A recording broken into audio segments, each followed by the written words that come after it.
All right, let's see if we can do this a little bit better. My streaming software is not working very good. My settings aren't correct. So tell me if this is working better.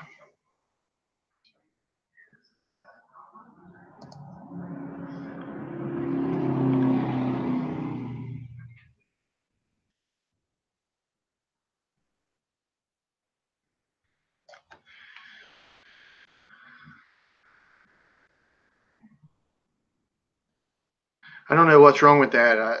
I can't remember the settings that I used before I wiped it out, and so I'm gonna have to do a little bit more research on it.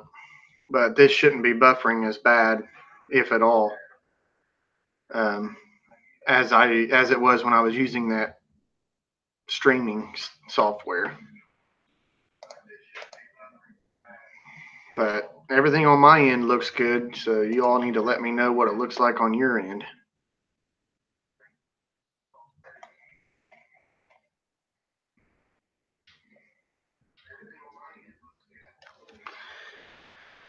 We're going to wait for some people to trickle in. I didn't really give much of a notice. Just kind of a random live stream.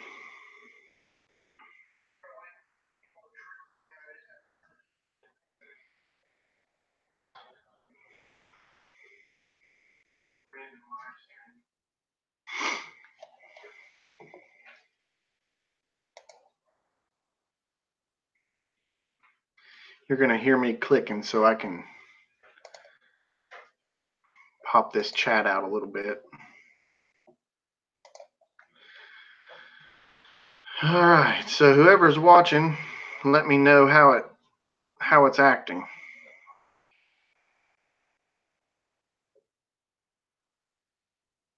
Says I've got 7 watchers. That's a new record.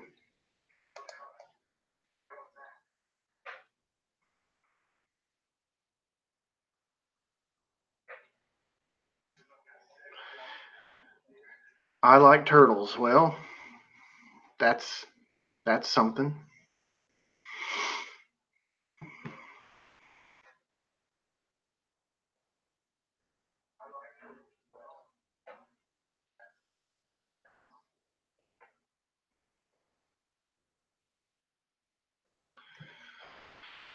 Hey, Howard. Hey, Fish On.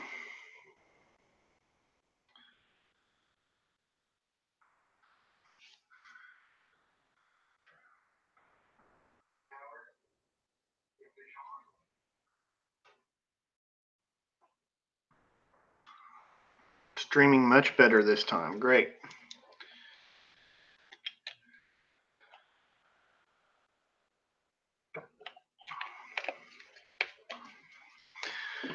Yeah, I'm pretty confident it was that streaming software. It pulls a lot of CPUs if you don't have the settings right on it. And so now I got to go in and figure out how I had it when I used it before. But completely honest, this works just as good. Hey, Old Town.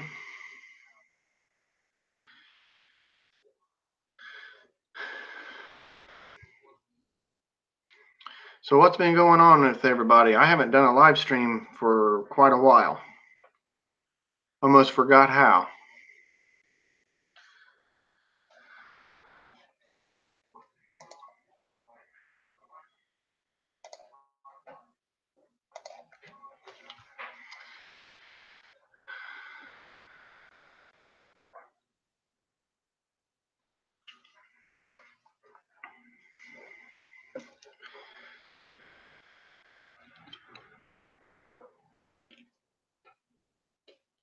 Long time no see. Yep, it has been a while. I took a little bit of a break from YouTube,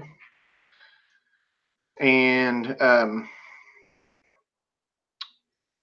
I still haven't been making a lot of videos like I want to make, but I thought, well, let's go live and talk to everybody, and it really wasn't a problem.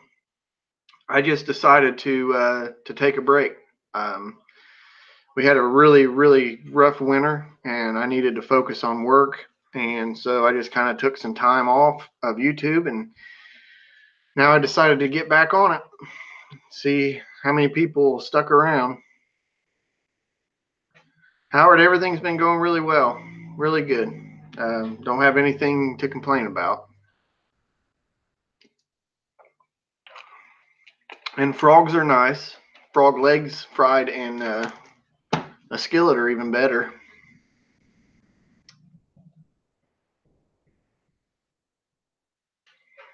Trying to survive this heat. You know, it's funny.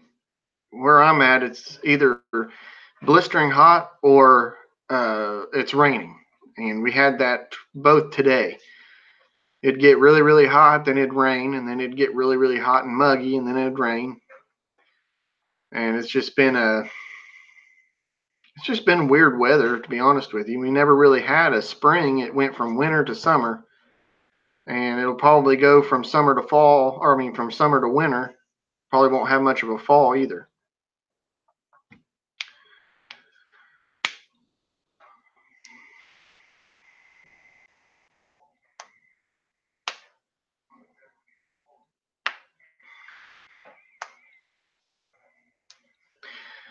But I've been doing a little bit of fishing here and there, and some hiking a little bit, not much, kayaking. I mean, you know, staying outside like I like to be. Of course, working here on the home place, doing different stuff. Got quite a lot of stuff done. The garden's doing really well. Tomatoes are really starting to produce. The snap beans are starting to produce really well. Still, I don't have any cucumbers yet, but they are blooming, so it shouldn't be long. The squash are starting to produce, and we've already reaped some banana peppers, and we're just waiting on the bell peppers now to start. But it's doing really good with the rain we've had, and the way my garden is situated, it doesn't stay out in the full sun all day long, so it doesn't really get scorched. I was a little afraid that the tomato plants was going to get blight uh, because of all the rain we've had, but they seem to be doing really good. So, hey, Mike,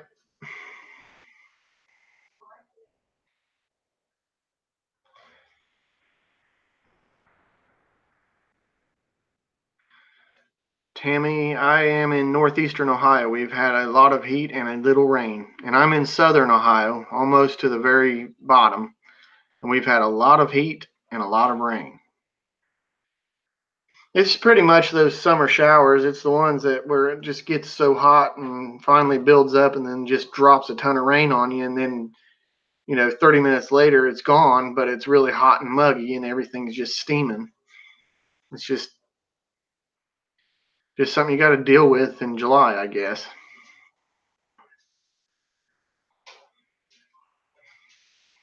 Okie Rob, my garden is pretty much burnt up. I was afraid of that with mine, but we've had some really good rain, and like I said, the garden itself is kind of shielded from the sun. I mean, it gets a pretty good, decent amount of sun in the morning and some in the evening, but it doesn't get direct sunlight midday. And people told me I was crazy to plant it where I planted it, but with the summers we've been having, I wanted to give the garden a little bit of a break. And I've got tomato plants out there, and they're all better boys that are taller than me. They actually outgrew the stakes, and they're producing really, really good. Um, so we've already had some fried green tomatoes, which was really awesome. But I'm planning on canning most of them. That's really what I wanted to do. That's why I planted them. Now the cucumbers, whenever they start producing, I just eat those.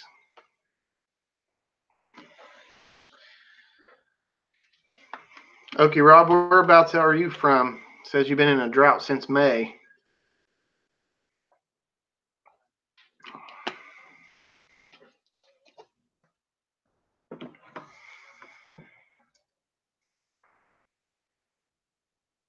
Actually, today is the first bit of rain that we have had in probably a week, maybe a week and a half. Um, I don't know. I'm just estimating.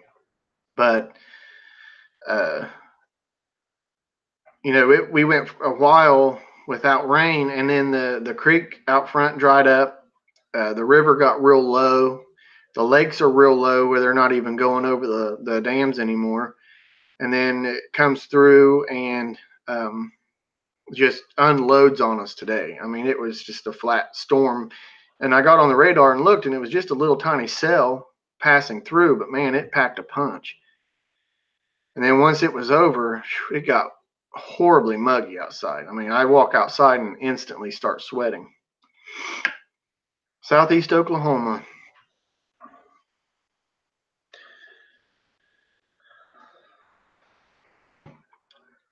If I could give you some of our rain, I would even it out a little bit.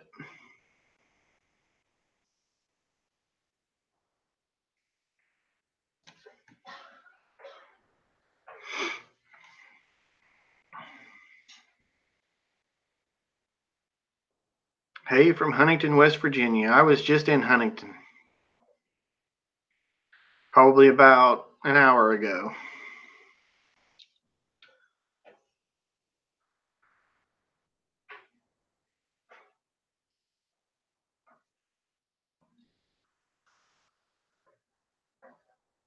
And then I was in Kentucky. Now I'm back in Ohio. Just did the whole tri state hat trick.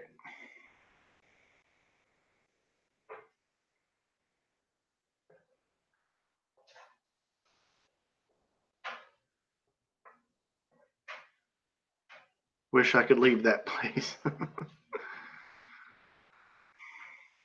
I've heard a lot of people say that. I'm far enough away from the Huntington area where it don't bother me much, but it's a nice place to visit. I just wouldn't want to live there.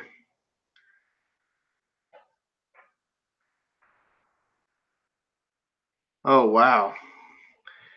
Garden temperature 123 degrees. Yeah, mine's definitely not that hot. Mine's doing really, really good. Now I'm not what you would call a botanist. I don't have like a green thumb, but I just do what I was taught growing up, and it seems to have worked. I have my own system. I do check the garden soil periodically for pH levels, and I didn't do that this year, but it's usually every other year or so. I check the pH level, make sure that's good, and see if I've got to add anything to it. But the only problem I really had with the garden this year is I got almost all the way done with it, and the tiller crapped out on me. And I'm not exactly sure what was wrong with it. It's got a new carburetor on it, and it was working just fine. And then all of a sudden, it'll start, and then once you put any kind of power to it, like start the tiller, start the tines, um, it kills it. And so I'm guessing it has something to do with that carburetor, but I'm not a small engine guy. I'm a propane salesman, so I just got to do some research and figure it out because I'd like to till it up whenever harvest season is over. Everything's been harvested and all that stuff. And then, is it a Briggs motor? Yes, it is a Briggs motor. Hey, Kitty. Hey, Catfish. Brian, the fishing is good. I agree with that. If you can catch it at the right time, the Ohio River's got some really nice catfish. Get blue cats, channel cats, flatheads. You could also go and get some hybrid bass. Those are really good. I plan on doing that here soon. The river is probably low enough, but the person to ask about that would be the regular dude, uh, Mr. Janal Zero.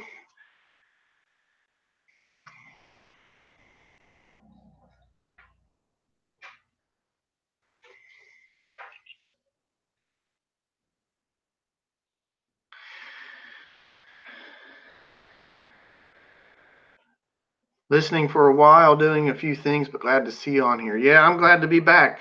I have to get back into my rhythm of doing things, and I do want to start doing more live streams, more frequent. Um, I just don't know if I can do a schedule or not, because you know how life goes. But next time, I'm going to give everybody fair warning. You know, I'll plan it a little better. Tonight, I just thought, hey, I think I'll do a live stream, and I posted it on Facebook. The link to the Wayne's Country Living Facebook page is down below. So if you all don't care, go and like that page and share it around. That's where I can share a lot of information really quickly and keep people more informed. You know, I post a few things on there here and there, um, but I would, you know, that right there would be the best way to share information. You know, whether I'm going live or whether I'm not, or whatever the case may be, I can just post it on there and then everybody will know. I thought about doing live streams on Facebook because I know that's getting real popular, but right now I'm just going to stick to YouTube and share information on Facebook. So if you all don't care to go do that, that would be fantastic. If you decide to do it on a specific day and time, let me know and I'll add you to the weekly schedule. Yeah, I'll let you know for sure, but right now it's just going to be kind of random. That's all right, Okie Rob. A lot of people don't. Um, you know, it's if I'm out and about and decide to do a live stream, I can just really quickly go on there and post it. Doing it on YouTube takes a little bit more time. It takes a lot of time to upload it from my phone, and it pulls a lot of data off of it if I'm not hooked to Wi-Fi. So the Facebook thing is just easier, but I know there's a lot of people that don't do Facebook, and that's all right. There's nothing wrong with that. But what you can do is go down next to my subscribe button and turn on that little bell notification. And whenever I go live, it'll alert you. I only do that for a handful of people. Jason's one of them from Big Bear Homestead, and Jane All Zero. I do it for him. I just don't want my phone blowing up every time somebody goes live. But because I agree, it can get kind of annoying sometimes.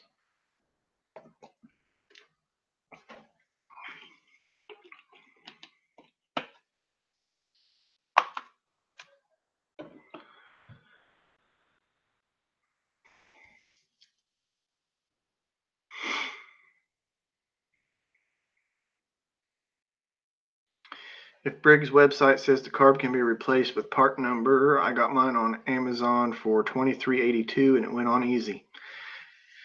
I don't remember where I got mine, but it went on really easy. I mean, I didn't have any trouble with it, but the tiller has had sat for a long time, and I cleaned the tank out the best I could, but I'm wondering if something has gotten jostled around in that tank and now it's stuck on that screen. So what I need to do is pull the carb back out and spray the screen down really good and maybe try to clean the tank out a little bit better than what I did. It just seems like, you know, the motor will run, and then whenever you put any power to it, such as the self-propelled or the tiller, it just kills it. So it'll run, but it's just not getting enough fuel in order to run the tiller. And then of course, you know, you try to put it in the ground and it's taking even more power, and it's just not getting enough fuel in order to power the motor with all that going on. So what I'm thinking is either the carb is bad, I got ripped off, or that screen going down into the tank is clogged up. And you know, that's an easy fix, little carb cleaner, but it's just going to do it again if the tank's not cleaned out good enough. And I think that's what I have to do, because it was doing great. I mean, I used it to till up the flower bed. You know, that was probably for about 30-45 minutes, and it did great. Never had a problem with it. Um, the I tilled up the garden. I mean, I did almost all of the garden. It worked out okay, but one row I wasn't able to finish, and it just started doing that, and then it got worse and worse and worse. So that's what I'm thinking. Vinegar will eat rust out of the tank if you need to clean it. Just be sure to put clean gas in it to prevent flash rust. I never thought of that. I guess I could try that.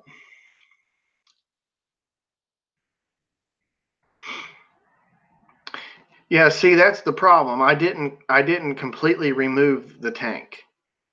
Um, so I don't think I want to say I was in a hurry, but I really wasn't in a hurry because it was still cold outside whenever I was replacing it. Um, so I wasn't in any big hurry to till the garden. I just wanted to get that replaced.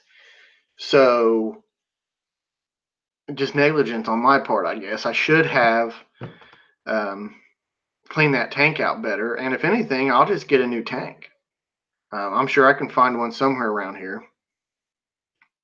I'm sure there's people parting them out like crazy. I could find one. I don't want to have to do that, but the tiller is too good to just not fix. It's still a great piece of equipment to have if you can have it running right.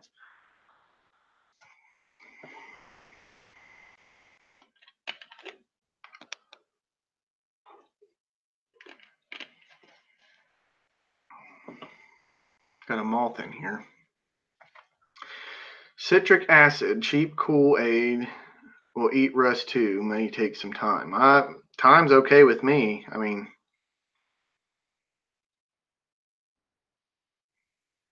whatever works.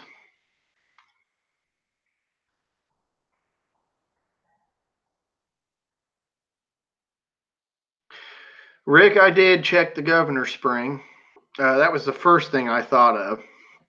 I actually replaced the governor spring on it, and it's still doing the same thing.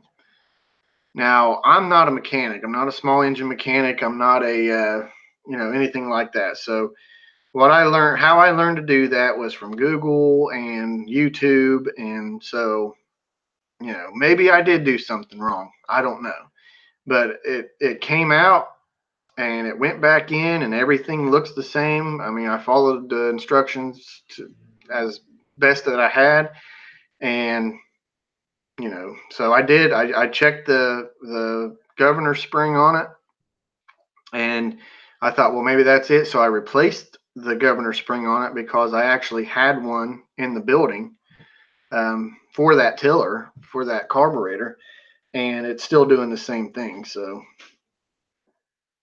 I honestly think that it's clogged. Like that spring or that screen that goes down into the tank, I think that is clogged up. And I think it's because I didn't properly clean out the gas tank.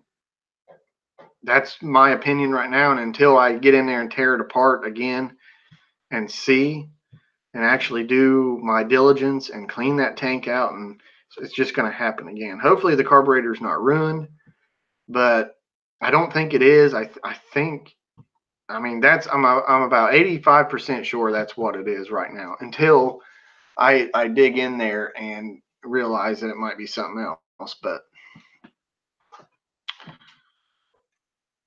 hello, BBQ79.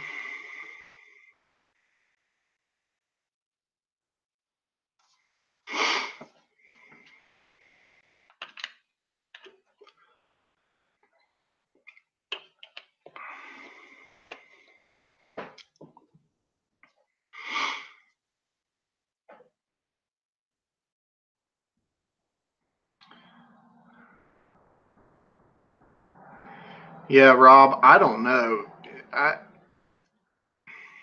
I just don't know. That's the only thing that concerns me is it's sucked something up from that tank, and then I have to buy another carburetor. But it is what it is. I don't know. The problem is, call it redneck ingenuity or whatever you want to call it, but sometimes I don't do exactly what I should, and it's my fault if that's the problem because I didn't clean out the tank. I cleaned it out, but not as good as I should have, and that is, I just I had a feeling the whole time I was doing it, the whole time it was running, that this tank and the garbage that's inside of it is going to cause me problems. But it was working really good, and then all of a sudden it just quit. I mean, it'll run just fine. You start it and leave it sit, and it'll run just fine. Put any kind of power to it, um, and even if you start trying to till it, man, it dies out quick. I mean, you don't even have a chance. So just blow it out with some air. Yeah, I'm gonna try that. That's what I'm gonna try. I'm gonna take the carburetor back out and clean it up really good, and then I'm removing the tank, and I'm gonna clean that tank out. Now it could be that tank may just be bad, like the tank needs to be completely replaced. Because like I said, before I owned it, it had sat for a long time, and I knew when I got it that it didn't start.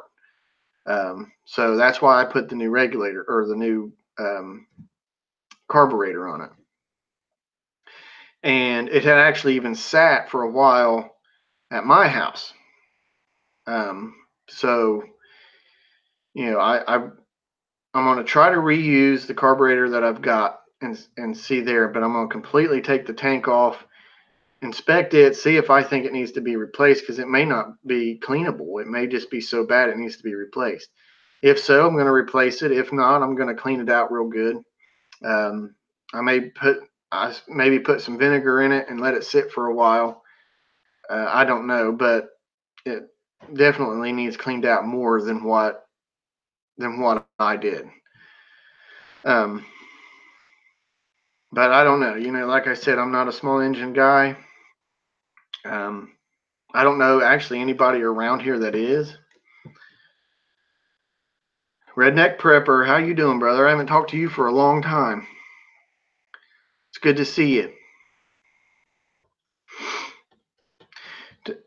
How I found out it was actually the carburetor was the reason is I actually I ran it on propane vapor for a little bit. I was able to take a 20-pound grill tank and put it inside the old carburetor, and I adjusted it, you know, enough to where it would get the propane vapor, and it ran. It ran decent. The problem with that is I could run it off of propane vapor, but if you do not convert it right, then it causes heat problems, and it could overheat the engine. It has to be converted correctly in order to prevent that. So yeah, I'm not going to spend the money to convert the tiller. I'm just going to fix it and run it on gasoline. Yeah, Tony, I've got a tiller that won't start. It's I mean, it'll start, but as soon as I put any power to it with the tines or the self-propelled, it'll die out. And I'm thinking it's the carburetor is plugged. I think that screen. It's a new carburetor, but I think that screen is plugged from junk that was inside that tank that I didn't clean out correctly.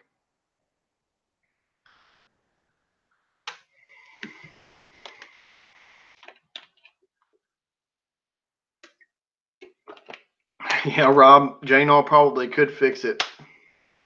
He is definitely a jack of all trades.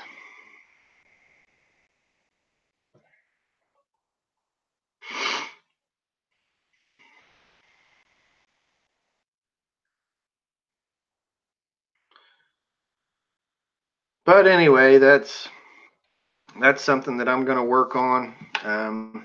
I don't need it again until fall to till up the ground. I like to have my ground tilled up for winter. I like the dirt to be bare for the winter.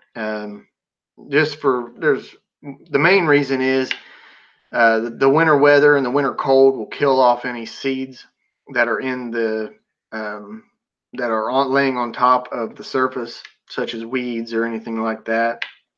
I don't like anything. I don't like anything in my garden that I didn't plant. I mean, ever so often you'll get some volunteers, some tomato volunteers, cucumbers, what have you.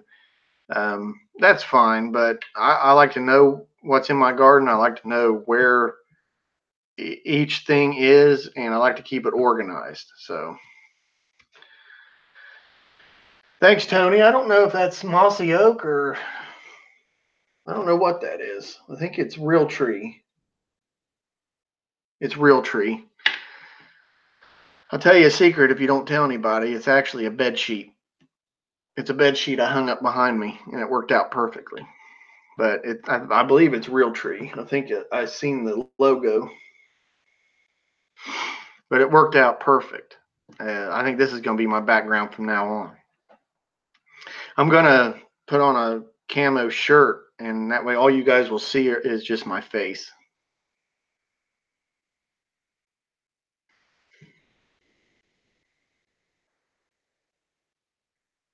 How do you find your bed? It was, you just have to start shuffling your feet and hope you don't stub your toe off of it. But I've recently changed bed sheets. Whenever the bedroom, when I had that water heater rupture and I had to completely remodel the bedroom, I collared the walls a different color, and I went with bed sheets that would match kind of the walls, I guess. I mean, I guess it does. But these look nice, but they're really, really scratchy. It's really not that comfortable, but they did look nice. Hey, Mud Pie Girl.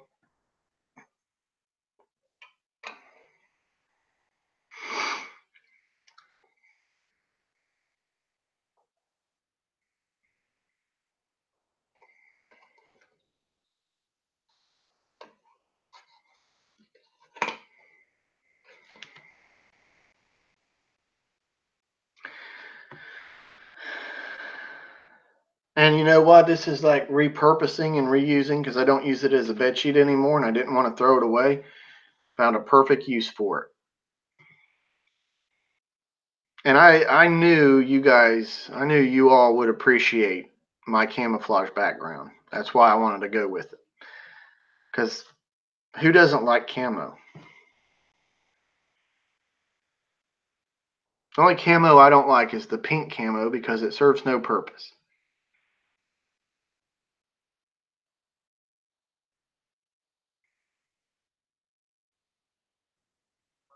Hey, Tony, I'm down if you are.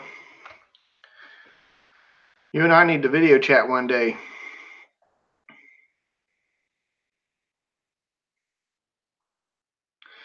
Mud Pie Girl, it's going great. I can't complain. Things are going really well. Been busy, but trying to get back into the YouTube scene. Today was just a random live stream. I'm going to try and give everybody some notice.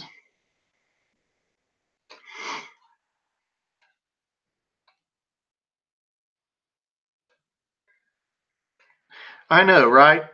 Pink camo serves no purpose other than fashion, I guess.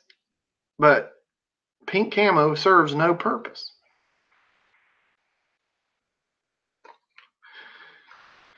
Okie Rob, I agree with that. 100%.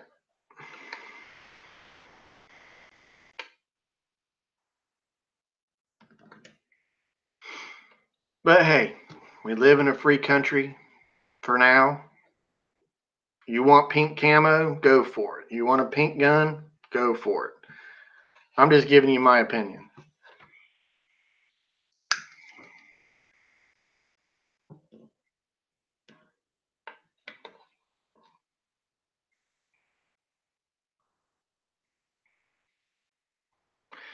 Yeah, Tony, I'm doing really well. I can't complain a bit. Work's going good. Home's going good. Just living the dream. Um, I've been doing a lot of stuff around the house. I just haven't taken my camera with me. I just took a break from YouTube for a while, and wintertime here in Ohio was brutal last year. And it wasn't so much the weather, like snow and ice, so much as it was the bitter cold. Because we went into just this deep freeze. It started around Christmas last year, and man, we barely got a break from it. And when you're in the propane business, you are completely just like that's what you do. You're swamped, and which is fine because you've got to get people their heat. They're counting on you to heat their homes, and that's part of the job. That's the job I signed up for. But man, it just gets brutal. There was like no break, no rest.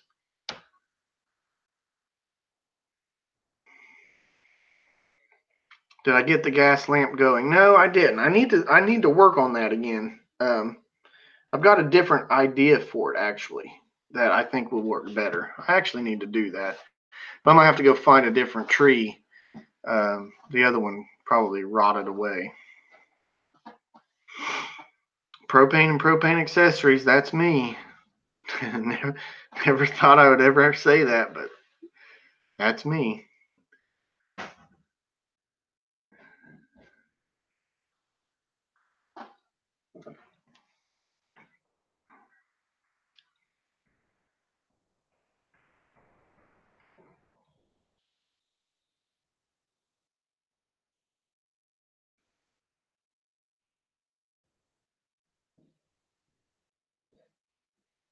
I have a pink 38 special for my EDC. I wear pink camouflage. I, however, do not wear my pants below my butt, nor do I go to the grocery store in pajamas.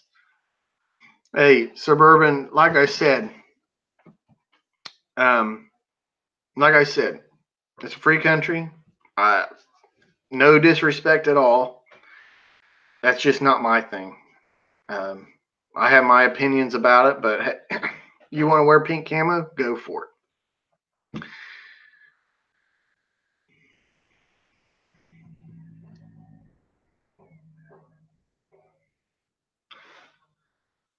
What is that? Pollywog?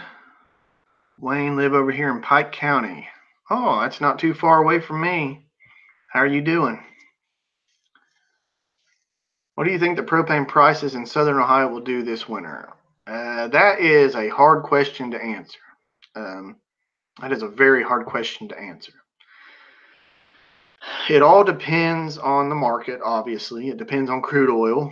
Whenever you're dealing with any type of energy, whether it deals with electricity, natural gas, propane, what have you, everything follows crude oil to some extent. Normally, propane, natural gas, and all that is below crude oil, but if crude shoots up, then everything else shoots up with it. So really, it's really a hard question to answer. What I can tell you is right now in our company, uh, gas prices are $1.69 a gallon. It will go up. The closer you get to winter, it will go up. That's a certainty. But then how much it goes up, how much it stays up, when it comes back down is all dictated on the market. It's just, it's impossible to predict. People try to predict it. The quote unquote experts, I get emails from them all the time, and they'll say one thing, and then the market will just make a liar out of them because it's hard to tell. I mean, you're dealing with shipping propane overseas. Um, you too, Kitty. We're exporting um, propane. 98% of the propane that we use comes from America. So a lot of it gets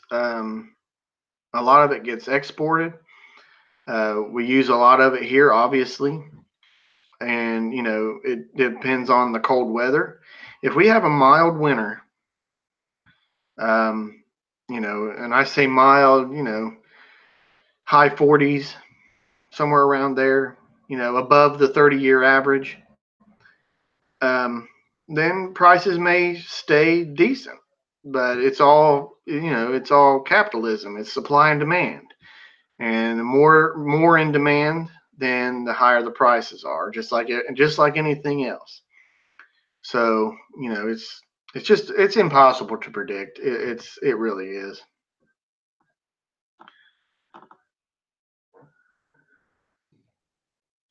Propane is $2 a gallon here. Yeah, and the thing that people really the thing that people really need to realize is no matter what part of the country you're in, you need to find a propane retailer that is less concerned about their margins and more concerned about their customers. Where I work is obviously we have to have a margin. You buy for one price, you sell for another. And then between there, you have got to add in fuel for your trucks. You've got to add in payroll. You've got to add in insurance for your employees. You've got to add in maintenance. So you've got to have a margin there in order to stay a business. That's business 101, right? So the thing about it is, though, propane, sometimes some retailers can take and buy it for one price, get their margin, and then add to the top of that. And essentially, they are, for all intents and purposes, just money hungry.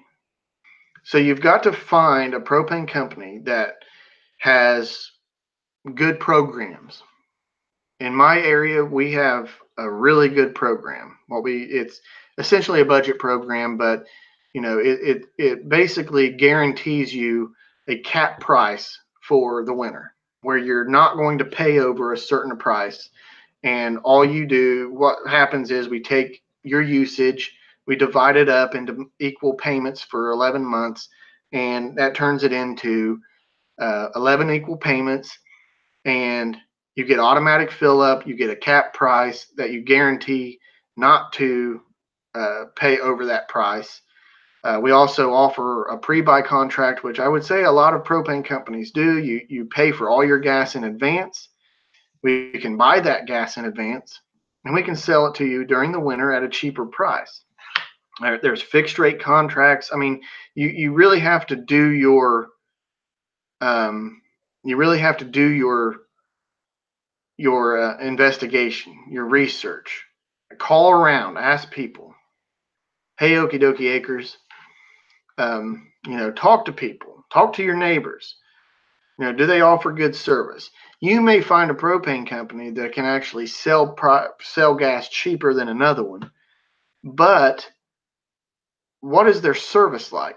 Because you can buy gas cheaper, sure, but then be left out in the cold in the wintertime because they just don't have the manpower, or they don't care enough about you, and the company's running one truck for an entire county.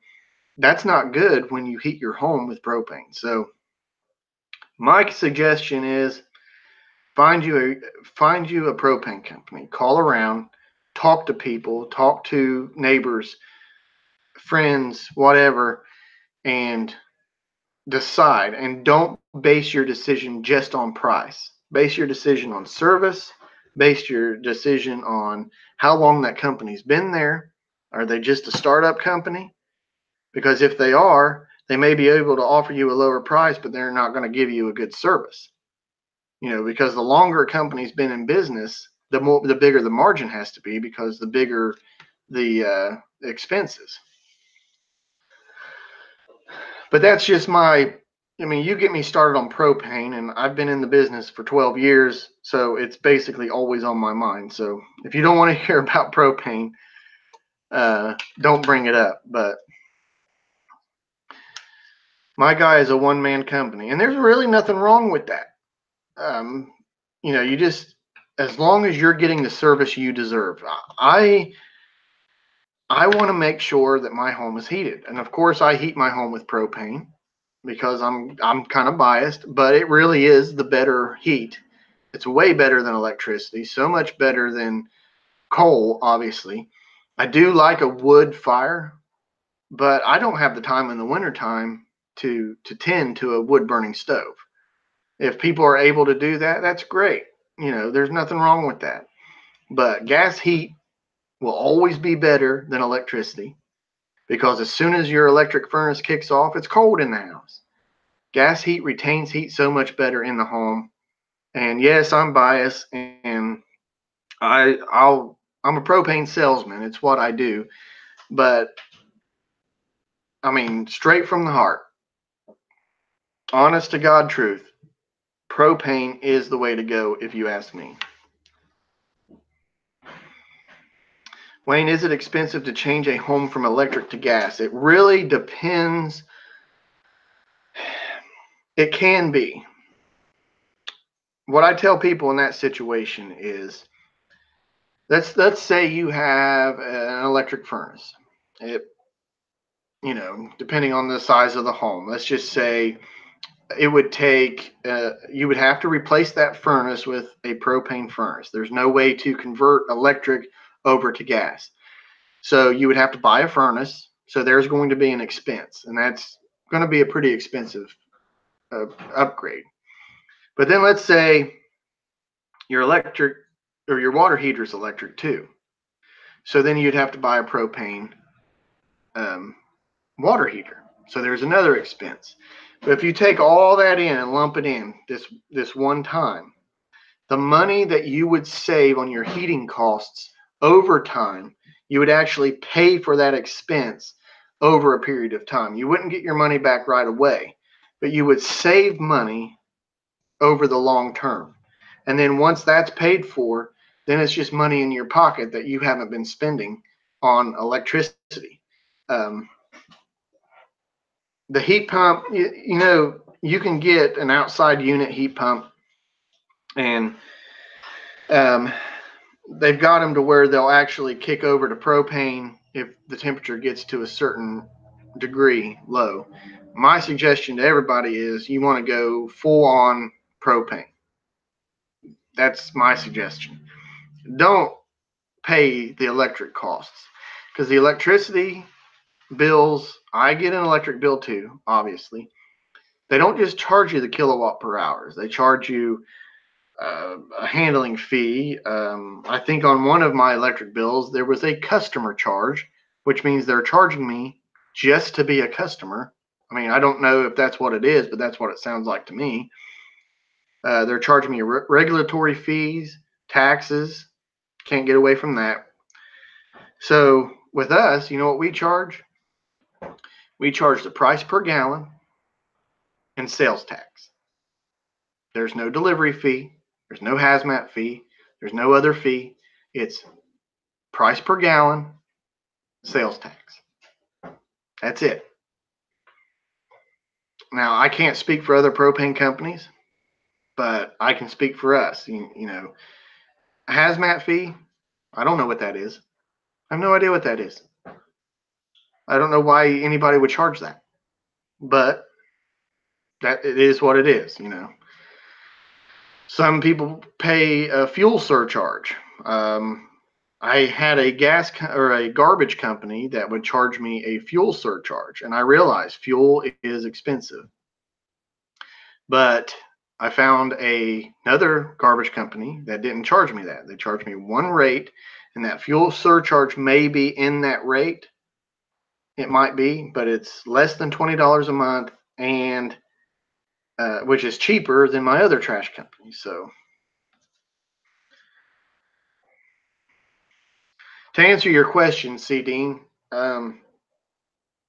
yes, it can get expensive to convert your home from electric to propane.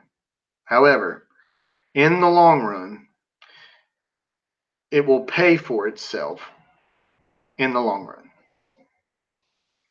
So, obviously, you may not have the money in order to do that right now.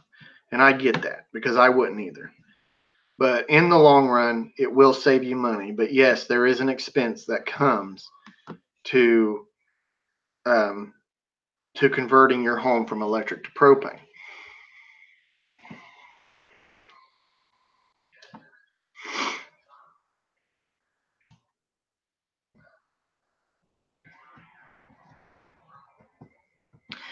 New Trane 2-ton heat pump / propane is $6,000 installed. That is using the existing ductwork.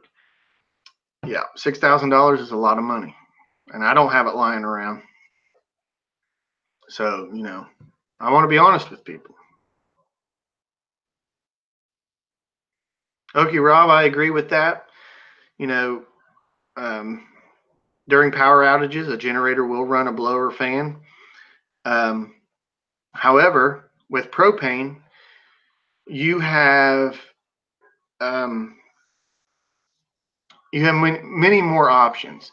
We have what's called a vent-free heater.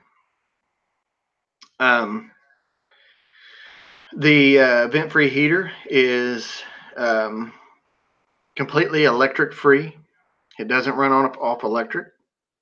It'll work when the power's out. As long as you have propane in the tank, it'll work and it'll keep you warm. There's some places that won't let you have it in city ordinances, vent free. You have to have a vent to it, but they're safe. I have one in my home. They're completely safe. I wouldn't have one around my kids if I didn't think they were safe, and they work really well. So you have options with propane that you don't have with electric, because during the winter you hear a lot of people starting fires because of electric space heaters. You know, so our electric bill has license tax, outside tax, privilege tax. Privilege tax? What the heck is that? I've never heard of privilege tax. Like, you have the privilege of using our electricity, so we're going to tax you for it. It's like, come on already. I mean, now they're just making crap up. Privilege tax. But I'm not kidding. I have a customer charge on my electric bill. They are charging me just to be a customer. Not to mention the kilowatt per hour, not to mention the regulatory fees and whatever else they've attached to it. I mean, if I was just paying just for my kilowatts, just for what I was using in taxes, my electric bill would be tons cheaper. V, you know any generators that can run propane and natural gas? I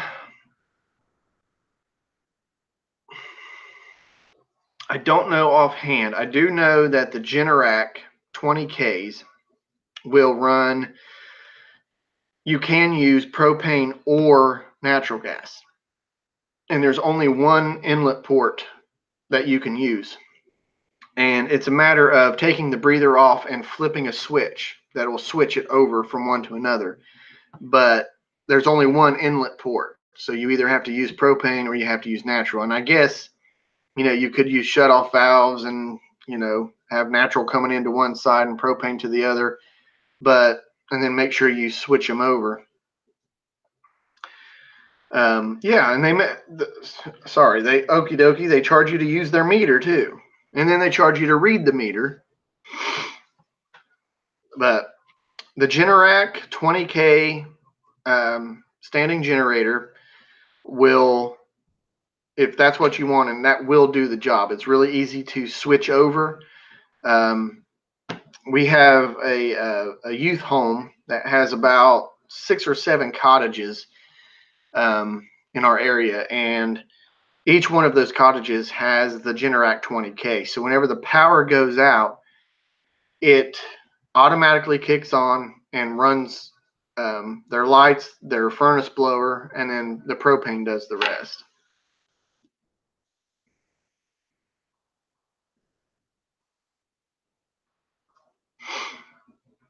Okay, Rob, I've always had really good, I've had good customer service out of Generac, because whenever we go to install them, if there's a problem, we call them right up and they usually talk us through the problem. I've never had an issue with them, but that's not saying that they don't. Maybe that's just because we are a propane retailer and they help us out better than they would the average customer. But I've always had good service out of them. And they're extraordinarily easy to convert over to propane, because obviously everything you get comes in natural gas. Cook stove, clothes dryer, generators, they all come in natural gas. They don't want you to buy it. They don't want to sell it in propane because it's more work for them. So they just give it to you and make you convert it. Well, with the Generac 20K, there's no orifices to change. It's literally flipping a switch. You take the breather off, you flip a switch, you put it back on, and it's that easy. So I would always recommend the Generac. I don't like the Kohlers. Those are a nightmare to convert. They're good generators once you get them converted, but man, they're just a nightmare. And cook stoves nowadays, my goodness, you got to take them things almost completely apart just to convert them.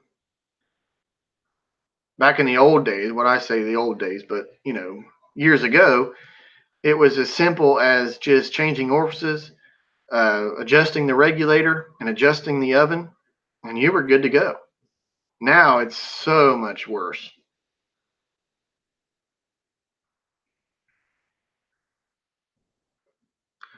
I used to have to do HVAC and converted a lot of furnaces to propane.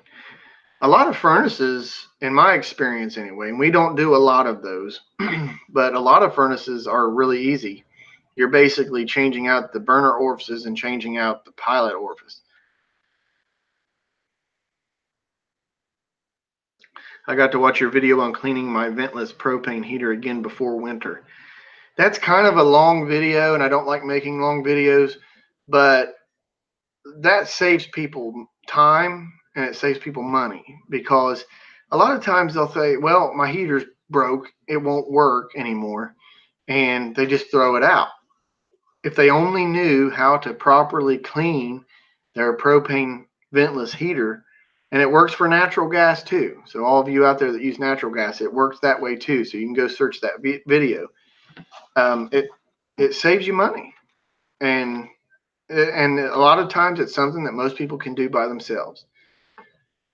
I just hope I made a lot of sense on there, because I'm not really camera friendly, but I do what I can.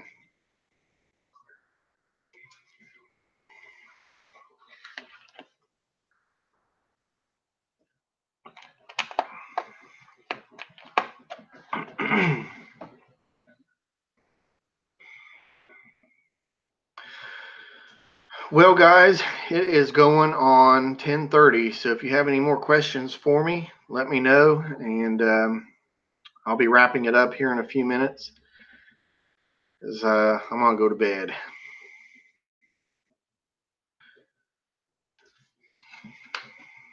Got to get up early and move that propane.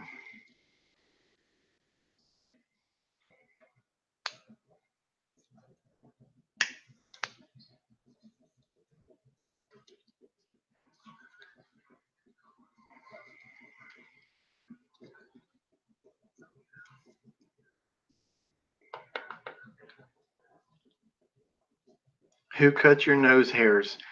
I do that myself.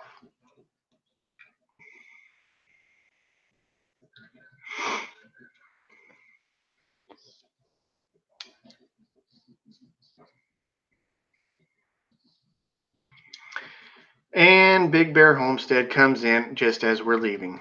I think he may have done that on purpose.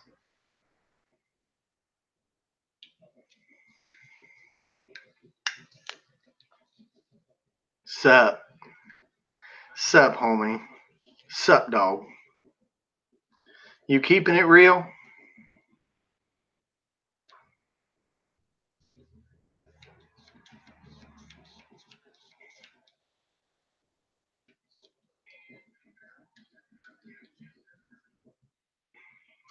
Well, Jason, that's,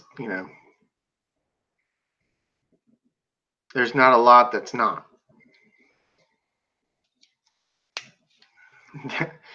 Down like a clown.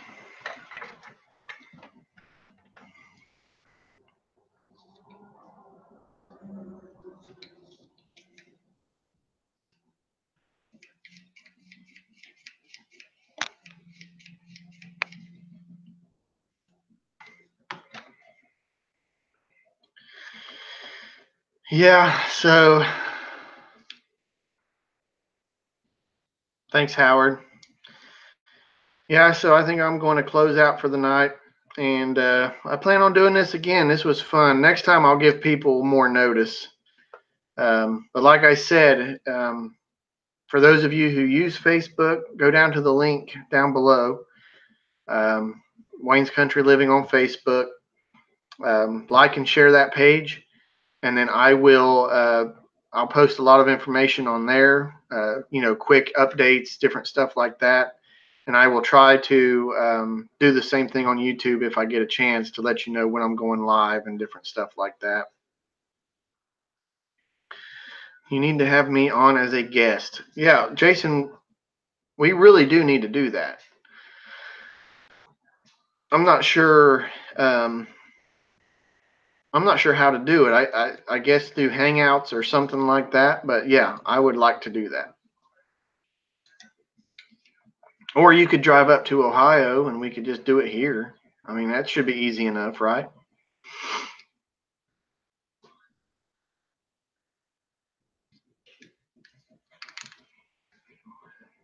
Have you heard of jewelweed for poison ivy cure? No, I have not. Because when I get poison ivy, I get it bad.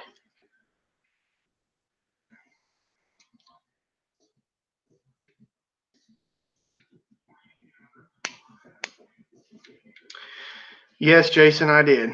I watched a replay of your live stream, and I really do hate that for you. The main thing is I know how it feels. I mean, it wasn't as bad as what you went through, but I went through. Last week, I come outside. My company truck has a flat tire. Jason, they have more ways of transportation than a car. Take a bus. Take a bus. You'd fit real good on a bus. I mean, those people would take to you perfectly. You on a Greyhound, that's like Forrest Gump on a park bench. It just fits. So I go outside. My company truck has a flat tire. I take my personal vehicle to work, which is no big deal. I'm leaving. I stop at the ODNR, the Ohio Department of Natural Resources, to register my kayaks. I go inside, register the kayaks, come outside, and the car won't start. It's spraying fuel everywhere, just everywhere. I mean, it's puddling gasoline underneath. Had to have it towed. Got it to the house. The next day, I got under there and looked. I had to drop the whole gas tank, which I had just put gas in it, which was fun. I didn't have a jack.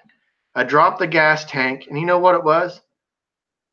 It was a fuel line that had a coupling that had just come apart. That's it. It had just come apart. Nothing blew, nothing ruptured. It just come apart. So I put it back together, hose clamped the crap out of it, and put the tank back up, and it works just fine. But it's horrible. You get stranded, your car's broke down, you don't know what it's going to take to fix it. You don't have any money to fix it. Luckily for me, it was something really simple, but man, it was maybe I wonder if I could borrow my ex-wife's broom. I'm not going to touch that one.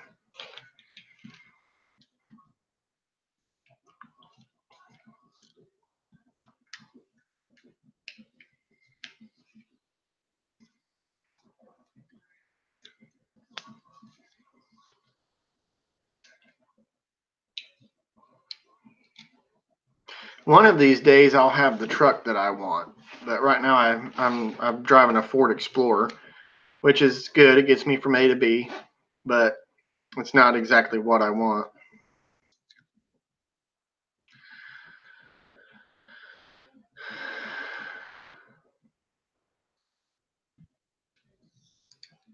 Tony, that's true. Life sucks sometimes. Always say life sucks, get a helmet. But if you really sit down and think about it, now I don't want to get all, hippie on you or whatever, but if you really sit down and think about it, your blessings really will outweigh your troubles. Um, for those of you who believe in God, I believe in God, and I believe in a higher power, and I believe He is there. And sometimes things happen, and you think it's really bad, but in the long run, it turns out to be a blessing. Now, I'm not on here to preach. I'm just saying I believe in blessings. And I believe that, something I like to do is to sit down and count my blessings to what, to outweigh the bad, to realize that God has provided for me in so many ways that the bad things that happen, that's just a speck compared to what He's given me. Just off the top of my head, He's given me a wonderful family, a roof over my head, cars to drive. He's given me a good career. He's given me so much, and I had the truck that I wanted then attack the teenage boy. Sorry, Jason. You really have had the worst luck.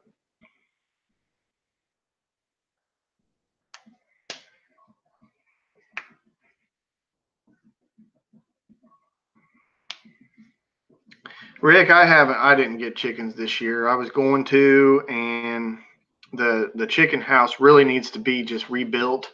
I can still use the skeleton, but I really need to redo the whole chicken house. And I really kind of regret that I haven't got it. I really wanted to do that again, but they'll be next year. I don't know. I need to start with some biddies and grow them up the way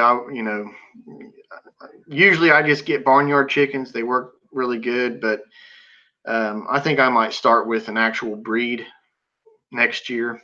Probably start them early. It'll give me the winter to build a new chicken house. Start them early. Of course, I won't get any eggs for a while, but then I can start kind of, um, just replenishing the chickens, kind of cycling them in and out. Um, but it is what it is. And of course, I butchered the rabbits. They went to freezer camp, and I don't know if I'm going to get back into them. But we've got some wild rabbits running around here, and of course, anything wild tastes better than domesticated.